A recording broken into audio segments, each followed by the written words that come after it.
Boa noite, meu nome é Zena Costa Silva e este é o Jogo do Poder.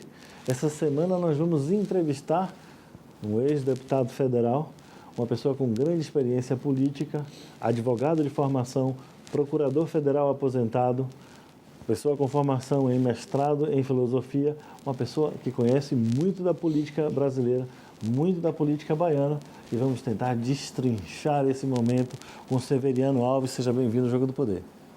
Obrigado, Zilan. E é um prazer estar aqui. Política, todo mundo sempre criticando muito política, sempre criticando muito políticos, mas é um momento das quase eleições. Nós estamos agora entrando no período de início de campanha, logo vai começar. Qual é a sua opinião desse momento histórico? O que é que está acontecendo no Brasil e o que é que a gente pode esperar? Eu acho que nós devíamos ter uma preocupação maior em entender o que é a política.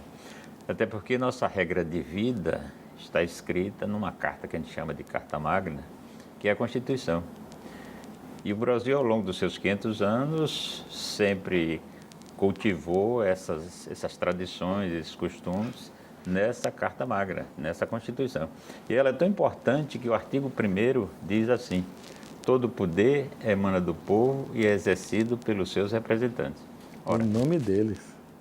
Em nome deles. Não, agora a regra é essa: todo poder emana do povo e é exercido pelos seus representantes ou por si. Né? A antiga que tinha esse conceito, mas a de 88 mudou.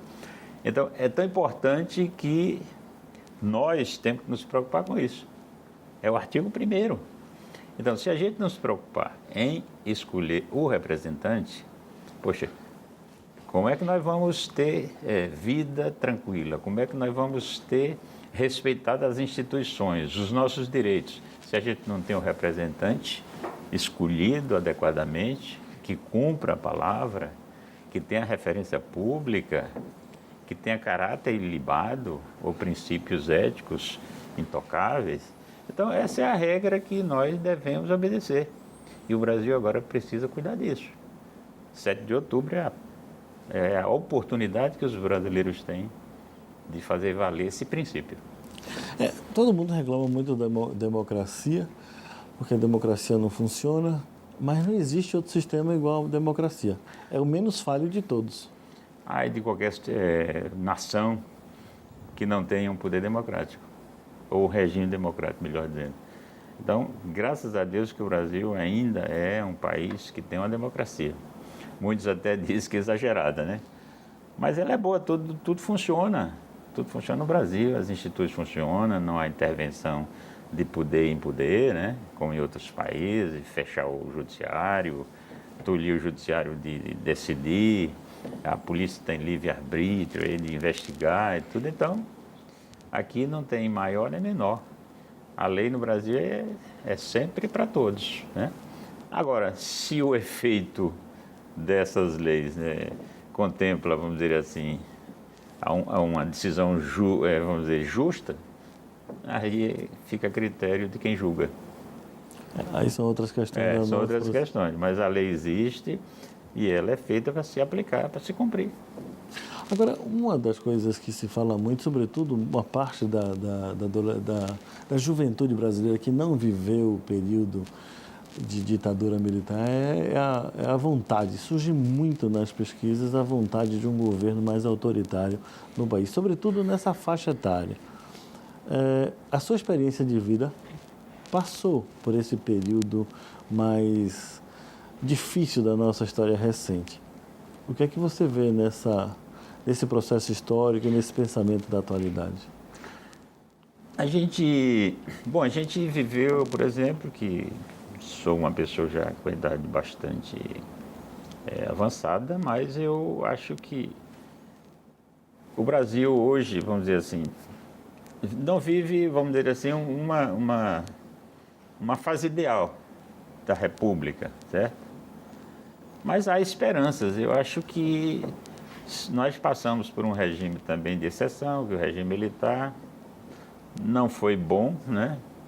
Sobretudo a democracia não existia, né? Direito de greve não era exercido, direito a ir e vir também às vezes não. Liberdade de imprensa? Liberdade de imprensa tolhida muitas vezes, né? Mas atravessamos. Tivemos eleições livres em 1986 e de lá para cá eu acho que as instituições funcionam bem, repito, como acabei de dizer. E eu não gostaria, como brasileiro, vivido, né? Com experiência, graças a Deus, de vida, eu não gostaria de ver um retrocesso aqui no nosso regime democrático, vamos dizer assim, um novo governo militar, ou com excesso de autoridade. Não. Nós devemos respeitar o princípio da autoridade. O gestor tem que ter autoridade para fazer cumprir as normas que ele, vamos dizer assim, é responsável por aplicá-las. Então, eu acho que o povo quer isso. Não quer também, desculpa aí, como chamam, um banana dirigindo a nação, que não tem autoridade, não tem respeito. Eu acho que o princípio da autoridade foi feito para ser respeitado. Nós precisamos de um líder, né? É, exatamente. E só pode fazer isso quem é líder, quem tem a confiança do povo.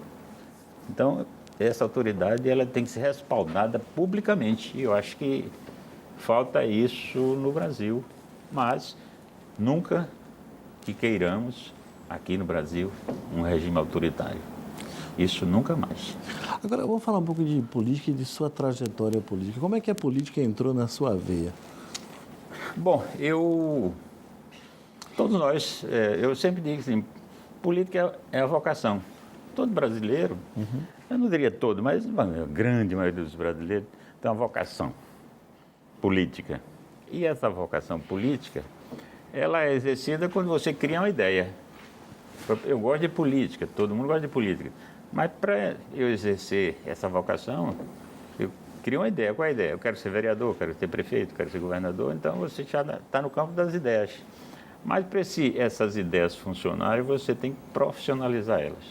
Bom, eu nunca pensei que ia, vamos dizer assim, ir para a política. Eu era só advogado de carreira, né? E essa função pública, de procurador federal, professor, né? Em algum momento. Mas eu não pensava, eu fui convidado para ser prefeito do município de Saúde. E eu não nasci em Saúde. Eu casei com uma mulher de Saúde, que era de família política, né? Família Pereira. E aí, de repente, eu terminei indo. Agora, eu sabia que eu não ia voltar mais. E aí eu disse, olha, eu tenho que fazer um plano político, um projeto político de vida, porque eu não vou voltar mais para a advocacia. Não tem. Pô, entrou na política, não sai. E eu gostava, né? E aí eu fui ser prefeito e me candidatei à presidência quando eu ganhei a eleição, eu me candidatei à presidência da União dos Prefeitos da Bahia. A UPB. A UPB, ganhei, né? Então você foi prefeito de primeiro mandato e presidente da UPB? União. E houve quem dissesse, não vá que você não ganha, o município é pequeno, você lá é carta marcada e tal. Mas na época eu enfrentei o poder do Antônio Carlos, que era ministro, e para eu ter os votos do PFL na época, eu tinha que pedir a ele para me apoiar.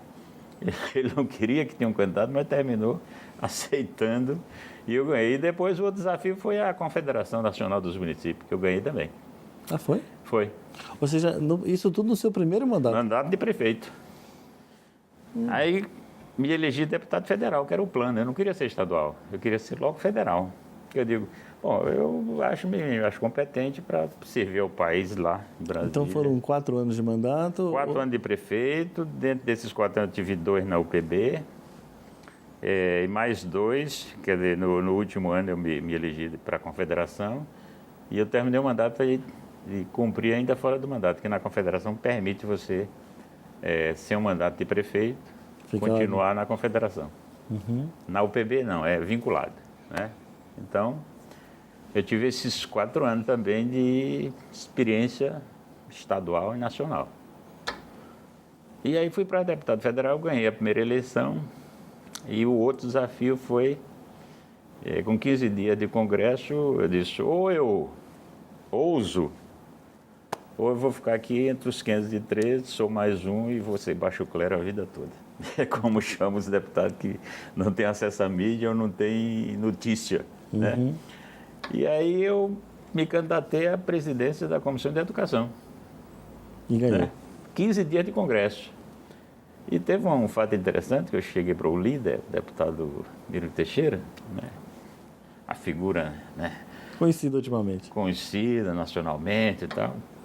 E era o eterno líder do PDT, né? A bancada tinha 39 deputados. Aí eu disse, deputado, eu queria que você me indicasse para concorrer às eleições. Ele virou para mim, bateu meu e olhou para mim e disse, e você entende o que de educação, baiano? Assim, com esse deboche. Aí eu devolvi a ele e disse assim, eu não entendo nada, e você entende o quê? Aí eu nunca esqueço, ele bateu aqui no meu peito e disse, você é o candidato pela ousadia. Pode pedir voto. E aí eu me elegi. Aí veio para... Olha o que caiu nas minhas mãos. O projeto de lei de diretriz e base da educação nacional. Essa parte é extremamente interessante. Interessante. Agora, como é um tema muito interessante, eu gostaria de explorá-lo no próximo bloco. Pois não, pois não. Voltaremos aqui no Jogo do Poder, conversando com o Severiano Alves, logo depois dessas mensagens comerciais. É um minutinho apenas. Até já.